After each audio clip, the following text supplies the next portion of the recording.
Hey attorneys, how to grow your legal practice. Focusing for success on 3 plus 3 plus 3 for 1 year to really make what you're doing intentional, actionable, strategic. Let's look at what that looks like for you. If you have some type of plan, and I have other videos that cover this, as well as visiting the coaching session that are on my website, you'll see that the plan usually for 1 year, we want to focus on 3 existing clients, 3 existing referral sources, and 3 new clients. What's the system that you'll have to do this, to keep yourself organized? What are the actions you're going to take, and how are you going to do those each week to move all of this along? It's really actually simple. Why I bring this up is they never taught you how to grow your legal practice in law school. I know because I practiced for a number of years and I've been doing this coaching for a number of years. I want to help provide solutions to you for this problem. Help you make more money with less stress and have a life. So to give yourself the highest chance for success, you have to focus your efforts, and that's what we're talking about in this short video. Down below, there is a link to a free ebook that expounds on this subject matter, but also has a lot more information about everything you need to know to grow your legal practice. So we're just talking about one sliver of that book that's down below. Get that, download it.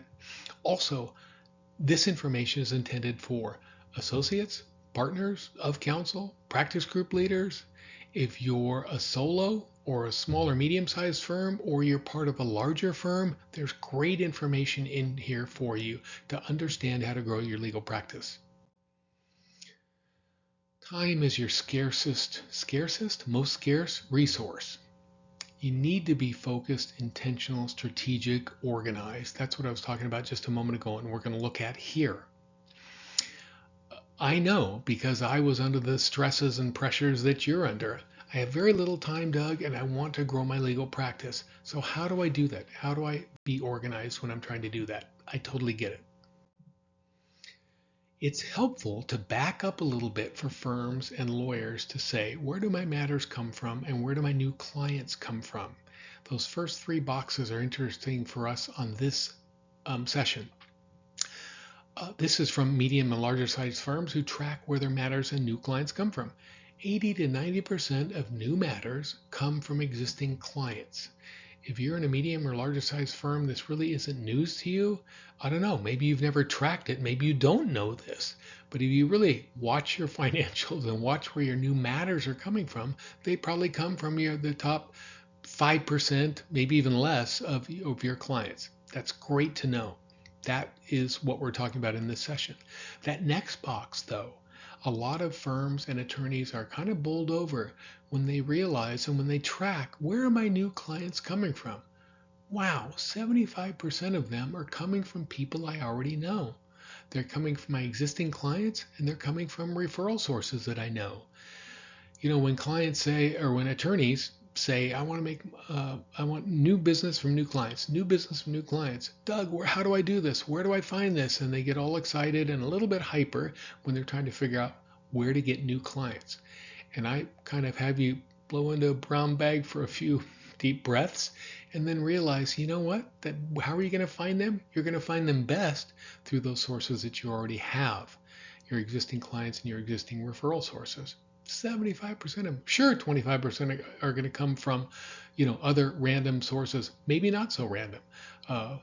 Publications you do, ads that you do, places where you speak, definitely that's valuable. And that's in one of my other sessions on the fundamentals and building blocks of business development. But for this, we want to know that where our matters and our new clients come from definitely are in that 3 plus 3 plus 3 equation. Also, by focusing, you learn to say no.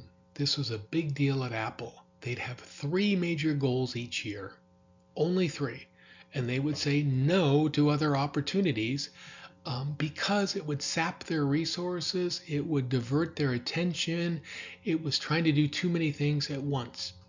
So a great quote here from Steve Jobs about learning to say no. And if you're going to do this 1-year focused plan, it's really helpful for you to learn how to say no. What does it look like when you're looking at 3 existing clients and 3 referral sources? Doug, how do I name them? What are the actions I do? What's a template to kind of organize this? This is a really basic one that comes out of the business plan session that will help you say, okay, client 1, 2, 3, referral source 1, 2, 3. Here are some of the actions I'm going to take. Here's where I'm going to do them. This is my focus for this year.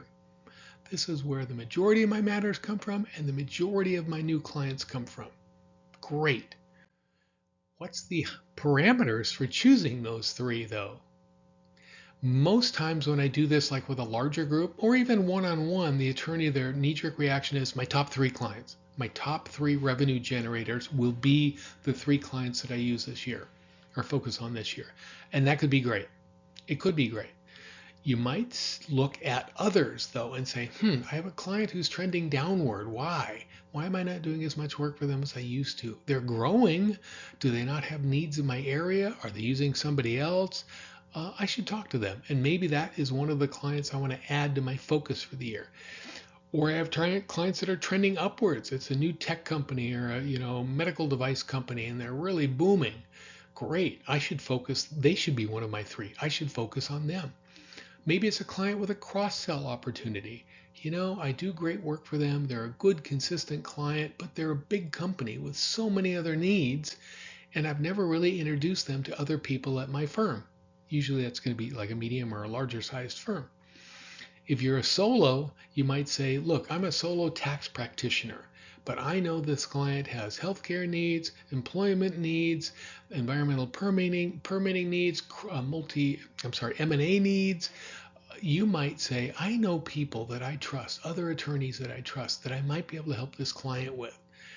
So really, no matter what type of practice you're in or the size of your firm, using these parameters when selecting can be helpful for you. Don't just knee-jerk my top 3 revenue generators. See if one of those 3 might be something that's a little bit of a stretch client. What about new clients? Similar, right? Here's a little template that will help you choose the 3 new clients that you want to go after. The actions that you're going to take, when you're going to do it.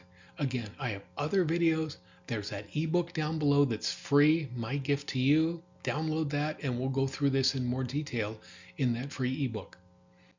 So what's the hierarchy for choosing a new client? Do I know somebody there? Can I get an introduction to the person that matters there? Have I met them before? Did somebody I used to work with go in-house at that company? So I have not only a connection, but somebody that knows me well. I would hesitate when you're choosing the 3 clients to say, let me open the business journal, choose the top 3 names in my market, and those are going to be my 3 new clients I want to go after this year. That can be a really inefficient way to spend your time. This would be something that was more strategic for you.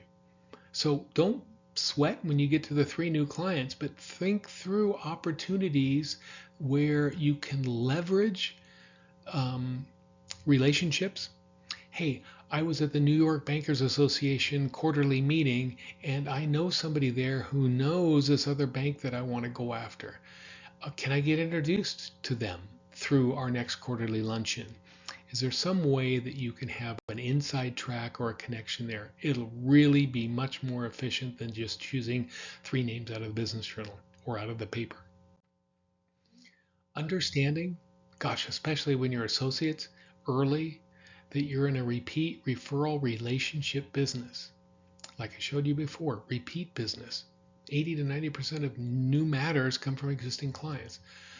Referral business. 75% of my new clients come from people I already know.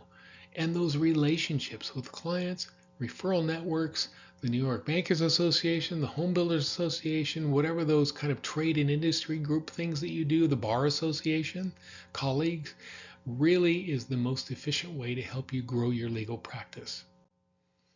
So in this bigger system, again, get that book because it'll explain this in more detail. You have a plan. You choose 3 plus 3 plus 3. You have a system to implement these goals, to win these clients, to win more work for them, and you're going to take small weekly actions to keep this moving forward.